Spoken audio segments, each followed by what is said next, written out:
There are certain dishes which have lasted the test of time. Those great classics, a steak au poivre, a duck à l'orange, a beef bourguignon. We still see them on menus today. And if we go back to the old world of gastronomy, Escoffier's world, they're on the menus then. And why have they stood the test of time? Because they're delicious, because we want to eat them, we want to make them. But my favourite is a steak au poivre. And I've eaten it all over the world. But trust me when I say this. I was taught it when I was a boy of 18 years old at the Box Tree in Ilkley in West Yorkshire. Michael Lawson was the first British chef to ever win 2 stars in Michelin. He'd done his apprenticeship in the same kitchen my father had done his apprenticeship, the Queen's in Leeds, in the French room, with a chef called Paul Labarbe. And he taught me. Very simple, very straightforward, never strayed from the classics. All he did was refine things. And that's why I always say we live in a world of refinement, not invention.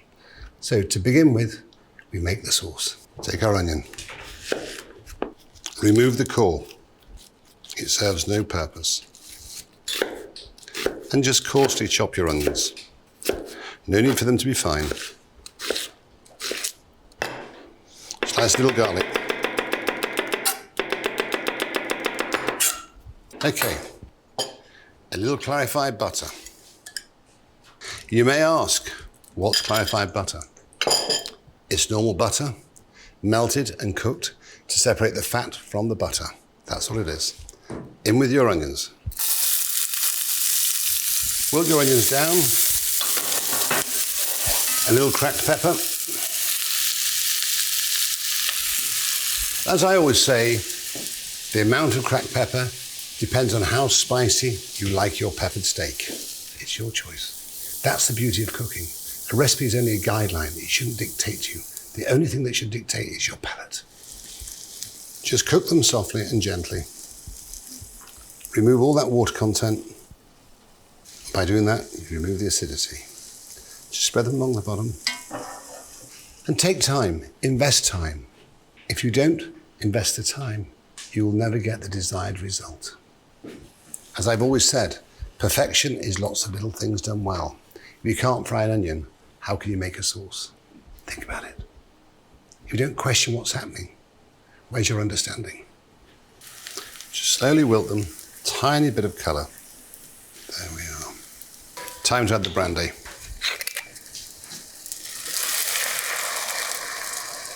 Whenever you add alcohol, like brandy, Madeira, port, to a sauce, if it flames, blow it out immediately. Because all it'll do is scorch the things alongside the pan and within the pan. Just taste the brandy. What I can tell by tasting that the alcohol has now evaporated away, and now I'm reducing it down to get that intensity of flavour of the brandy. What you can see, it's almost syrupy now. Then we just add the cream. Just work it.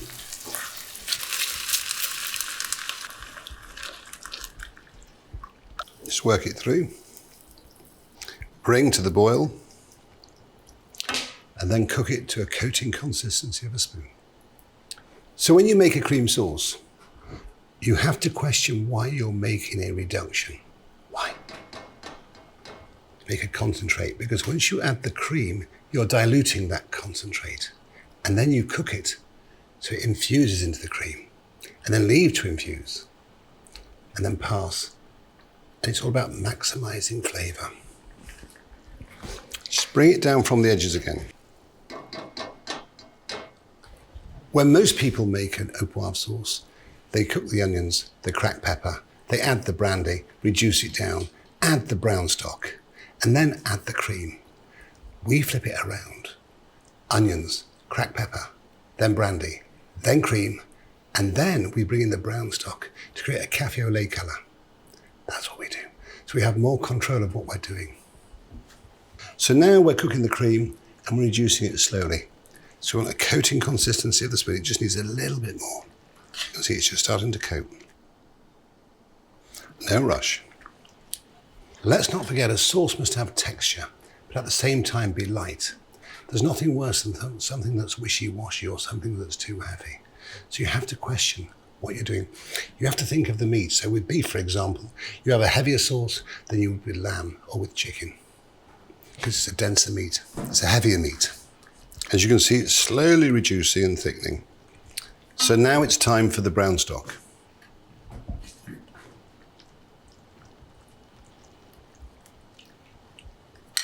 Work that through to create that cafe au lait colour.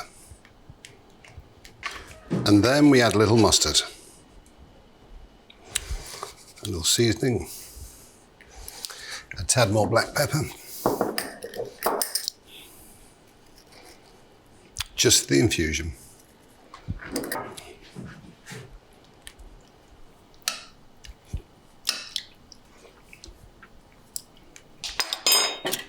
A little bit more brown stock.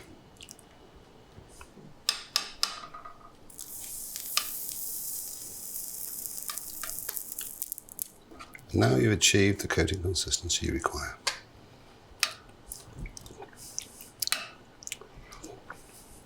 And then what we do is cover with cling film. Just for the infusion. It's as simple as that. And then we'll readjust at the end, just before we pass it through the sieve. It's now time to prepare the steak. And that's very simple. Straight down the middle. And then half again. So, take our finely ground black peppercorns, a little corn flour, and this is one of Little Box Tree's secrets. Just mix it with the peppercorns. Just work it through with your fingers. Very few people know this secret, but this is how you keep the crust.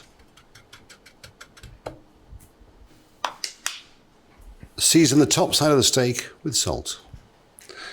Now place the steaks onto the cracked pepper and the corn flour. Just press them down. So just a little bit of pressure, so not to lose the shape of the steak. And there we are. So, place your steaks in the dry pan. When I say dry, no fat. Season. Let the heat come into it, so therefore it sets it. The protein and the corn flour now can do their work. You slowly cook that peppercorn to get the heat out of it. Just softens it a little bit. And the next stage is a little clarified butter.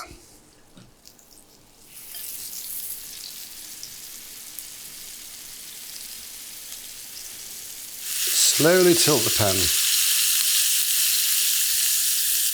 so it just seeps underneath. So this is the moment of truth, to see if it's worked. When I was a boy at Box Tree, if you got it wrong, they stopped you from working on that job for 1 week, so you had time to think about where you'd gone wrong. So, there we are. Look at that.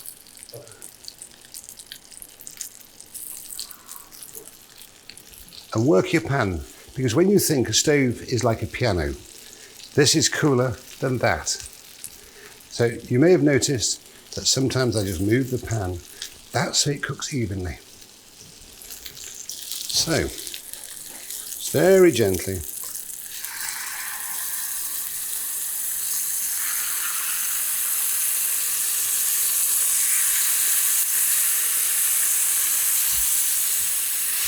Just be very gentle with it. Don't be rough. Use your fingers, not the tongs, because the last thing you want is for that crust to drop away. Just work the pan round.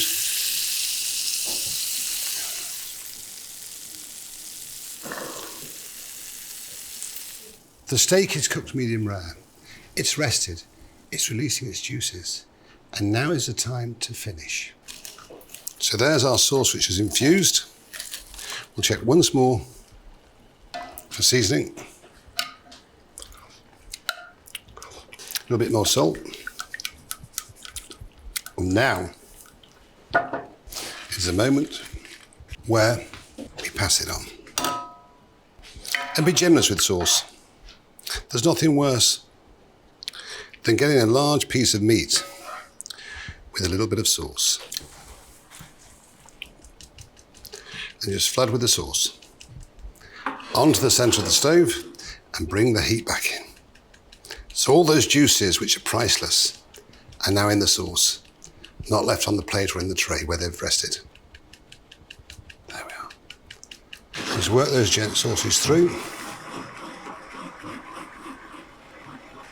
And there we have the steak au poivre. But always serve it in the pan. Take it to the table and help yourself or serve your guests. If you think trying to dress at home for a dinner party for 6 to 8 people, the food's tepid. This is the only way to do it. And then just one final taste.